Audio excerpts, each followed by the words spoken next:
Yes, students, I am Bhanu Prakash Tiwari.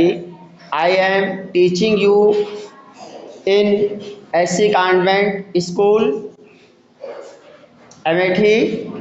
I am now teaching you English grammar about the tense. बच्चों, tense हम आज आपको tense के बारे में बता रहे हैं। टेंस जिसको हिंदी में हम काल कहते हैं, और टेंस मुख्य रूप से 3 प्रकार के होते हैं। पहला है आपका प्रेजेंट टेंस, दूसरा आता है आपका पास्ट टेंस, और तीसरा टेंस आएगा आपका फ्यूचर टेंस। और इन तीनों टेंसों के 4 रूप होते हैं, जिसको हम कहते हैं, पहला है इंडेफिनिट, दूसरा है कॉन्टिन्यूअस, और तीसरा आपका परफेक्ट आएगा, और चौथा परफेक्ट कॉन्टिन्यूअस। इन चारों का, ये चारों तीनों के साथ जुड़े हैं, प्रेजेंट के साथ भी हैं और पास्ट के साथ भी जुड़ा है, और ये फ्यूचर के साथ भी जुड़ेंगे। इस तरह से आपका पहला टेंस बनेगा प्रेजेंट का इंडेफिनिट, प्रेजेंट का कॉन्टिन्यूअस दूसरा हो जाएगा, और तीसरा टेंस बनेगा प्रेजेंट का परफेक्ट टेंस, और नंबर 4 पर आएगा प्रेजेंट का परफेक्ट कॉन्टिन्यूअस टेंस। फिर इसी क्रम में अगला टेंस जो आपको बनेगा पास्ट के साथ भी है, पास्ट का इंडेफिनिट, पास्ट का कॉन्टिन्यूअस, पास्ट का परफेक्ट और पास्ट का perfect continuous.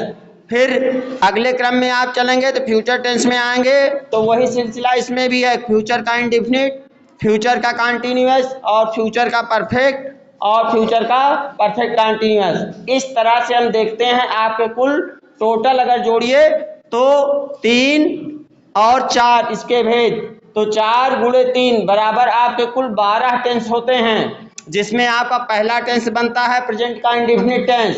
Present indefinite tense की पहचान क्या है कि इस टेंस के वाक्य के अंत में ता है, ती है, ते हैं, ते हो, ता हूं आदि शब्द आते हैं। जैसे फॉर एग्जाम्पल में कि वह घर जाता है, वाक्य अंत में ता आया, ता है, ती है से शीला पत्र लिखती है, ते हैं से वह सब क्रिकेट खेलते हैं, और ते हो तुम घर जाते हो, ता हूं मैं पत्र लिखता हूं। इस तरह से ये आपके एग्जाम्पल्स हो जाएंगे, जो इसके अकॉर्डिंग टू द डेफिनेशन में मैंने आपको बताया, जिस वाक्य के अंत में ता है, ती है, ते हैं, ते हो, ता हूं आदि शब्द आता है, वहां पर प्रेजेंट का इंडेफिनिट टेंस होता है। इसी प्रकार से दूसरा टेंस आपका बनेगा प्रेजेंट का कॉन्टिन्यूअस। उस वाक्य की पहचान उसमें इस तरह से होती है कि जिस वाक्य के अंत में रहा है, रही है, रहे हैं, रहे हो, रहा हूं आदि शब्दों का यूज होता है, वहां पर हम प्रेजेंट का कॉन्टिन्यूअस टेंस होता है। जैसे वह घर जा रहा है तो he is going to house, और तुम पुस्तक पढ़ रहे हो, you are reading a book, मैं क्रिकेट खेल रहा हूं, I am playing a cricket. इसी प्रकार से तीसरा टेंस आपका आता है प्रेजेंट का परफेक्ट टेंस। इस वाक्य की पहचान ये है कि डिफिनीशन में आप कहेंगे जिस वाक्य के अंत में चुका है, चुकी है, चुके हैं आदि शब्द आते हैं, वहां पर हम प्रेजेंट का परफेक्ट टेंस होता है। इसमें इसका रूल्स ये होता है, सब्जेक्ट कर्ता प्लस वर्ब की, subject plus verb helping verb होता है, हैव या हैज, इसमें 2 क्रियाएं होती हैं, और प्लस वर्ब की थर्ड फॉर्म हमेशा लगती है, उसके बाद प्लस ऑब्जेक्ट कर्म आता है। तो जैसे वह पुस्तक पढ़ चुका है, तो इसको आप ट्रांसलेट करेंगे परफेक्ट टेंस में, तो ही ऑलरेडी ही सी इट के साथ हैज का प्रयोग करते हैं, और first person I we you जे के साथ हैव का प्रयोग करते हैं।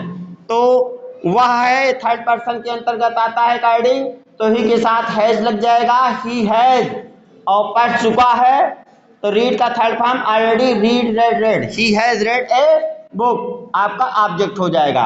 उसी क्रम में दूसरा सेंटेंस अगर हम देखें तो शीला गीत गा चुकी है, तो शीला भी थर्ड पर्सन नेमिंग वर्ड है, शीला हैज संग, सिंग का थर्ड फॉर्म हो जाएगा सिंग, संग, संग, तो यहाँ पर हो जाएगा शीला है संग ए, ऑब्जेक्ट आपका सॉन्ग है, शीला है संगे सॉन्ग। लास्ट टेंस इसका जो आता है परफेक्ट कॉन्टिन्यूअस, प्रेजेंट का परफेक्ट कॉन्टिन्यूअस। ऐसे टेंस में वाक्य के अंत में रहा है, रही है, रहे हैं आएंगे, उसके साथ साथ समय भी दिया रहता है, जिसको हम समय के अंतर्गत जैसे आपका उदाहरण बनेगा, वह 2 घंटे से पुस्तक पढ़ रहा है, तो इसमें आपको टाइम बाउंडेशन रहता है, समय के अकॉर्डिंग हम इसको पहचान लेते हैं। अगर समय ना दिया हो तो फिर कंटिन्यूअस में रह जाएगा।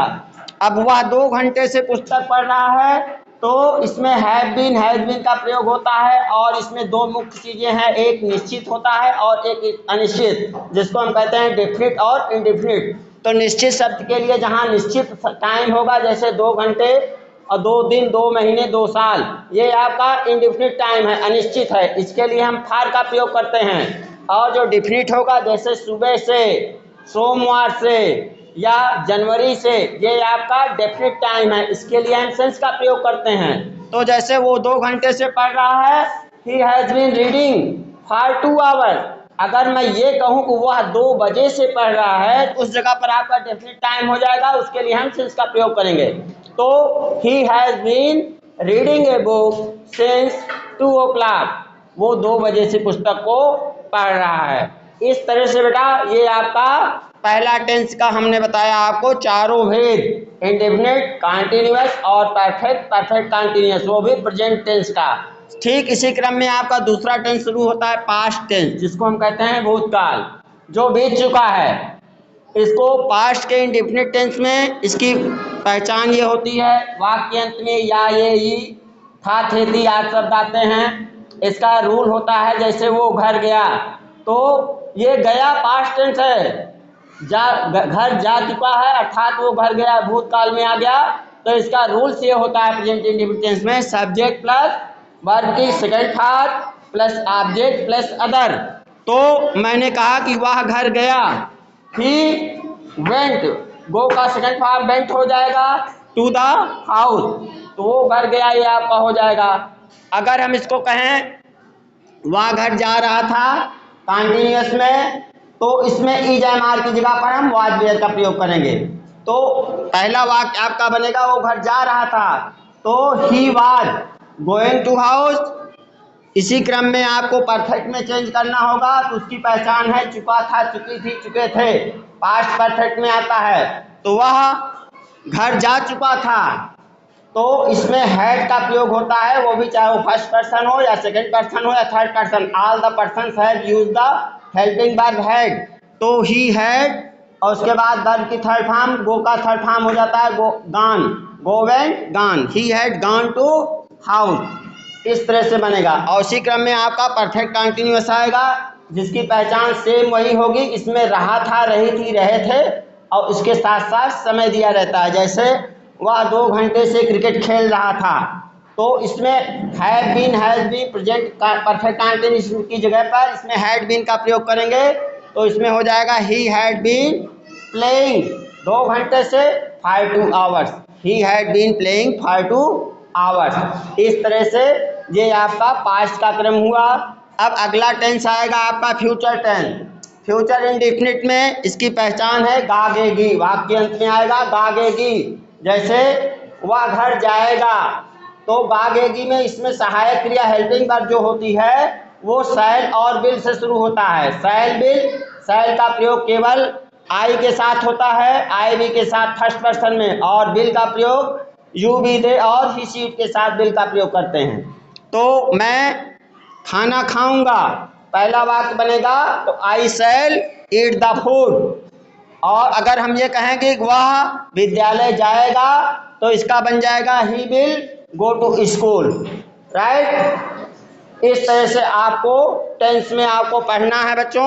उसी प्रकार कंटिन्यूअस में आएगा, तो इसकी पहचान है रहा होगा, रही होगी, रहे होंगे। जैसे वह पुस्तक पढ़ रहा होगा, तो इसमें हेल्पिंग वर्ब में इसका रूल्स आपका होता है subject plus shall be, will be plus verb की first form plus ING plus object plus other. तो पहला वाक्य आपका बन जाएगा वह पुस्तक पढ़ रहा होगा, तो इसमें ही के साथ विल बी का प्रयोग होगा, he will be reading a book. इसी प्रकार से आपका अगला आता है परफेक्ट टेंस में होगा वह पुस्तक, इसमें चुकेगा, चुकेगी, चुकेंगे आज शब्द आते हैं। तो जैसे वह पुस्तक पढ़ चुका होगा, तो इसमें विल हैव और शैल हैव के साथ वर्ब की थर्ड फॉर्म का प्रयोग किया जाता है। बाकी रूल्स पूर्ववत रहते हैं। तो he will have read a book, वह एक पुस्तक पढ़ चुका होगा। ही will have read a book. Next आता है आपका पार्ट फ्यूचर का परफेक्ट कंटिन्यूअस। इसमें भी वही क्रम रहता है, रहा होगा, रही होंगी, रहे होंगे, उसके साथ समय दिया गया रहता है। जैसे वह 2 घंटे से क्रिकेट खेल रहा होगा, तो इसमें विल हैव बीन और शैल हैव बीन का प्रयोग किया जाता है। तो ही वह है थर्ड पर्सन, इसके साथ विल हैव बीन का प्रयोग हो जाएगा, बाकी रूल्स वही रहेंगे। जैसे वो 2 घंटे से क्रिकेट खेल रहा होगा, तो he will have been playing the cricket for 2 hours. और मैं दूसरा बात कहूँ कि वह सोमवार से पुस्तक पढ़ रहा होगा, तो इसका एक निश्चित टाइम है, इसमें सिंस का प्रयोग करेंगे, तो भी he will have been reading the book since Monday. इस तरह से आपके पूरे टेंस मैंने आपको बताए। बच्चों, इसको आप लोग अपने उत्तर पुस्तिका में नोट करके इसको लर्न करें। Thank you.